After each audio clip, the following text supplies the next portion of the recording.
Sir வாங்க, உட்காருங்க உட்காருங்க உட்காருங்க.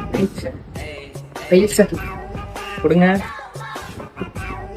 என் ஃப்ரெண்ட் ஒருத்தவங்க ரெக்கமெண்ட் பண்ணியிருந்தேன் சார். ஸ்டார்டிங் சம்பளம் எவ்வளோ சார்? சேலரி இருக்கட்டும், நம்ம கம்பெனி பற்றி வெளில எங்கேயாவது விசாரிச்சிங்க. இது ஃப்ராடு கம்பெனியா? வீரமணி, நம்ம கம்பெனி பற்றி வெளில சொல்லக்கூடாது. இதுவே மிஸ்டர் வீரமணி, நம்ம கம்பெனி பெரிய multi million company. Indonesia, Italy, America எல்லா நாட்டுல இருந்தும் நம்ம கம்பெனிக்கு ஸ்பெஷலா அவார்ட்ஸ் கொடுத்திருக்காங்க. பாருங்க.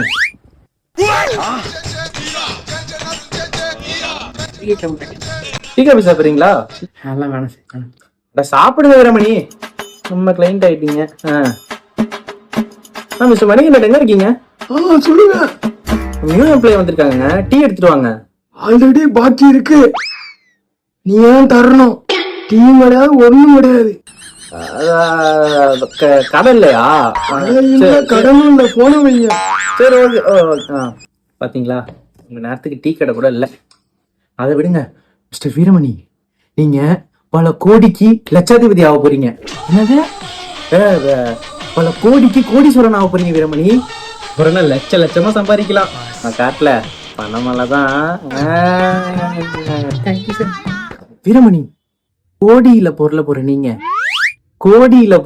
நீங்க பண்ண வேண்டியதெல்லாம் ஒரு சின்ன இன்வெஸ்ட்மெண்ட் தான். கணேஷ் பையன் எது இன்விடேஷன்லாம் இல்லைன்னா நீங்க எல்லாம் இதெல்லாம் இருக்குன்றீங்க. இன்விடேஷன் இல்ல வீரமணி, இன்வெஸ்ட்மெண்ட். 10,000 ரூபாய் கையில கொடுங்க, 10 பேரை சேர்த்து விடுங்க. 10 பேரை சேர்த்து விடுமா?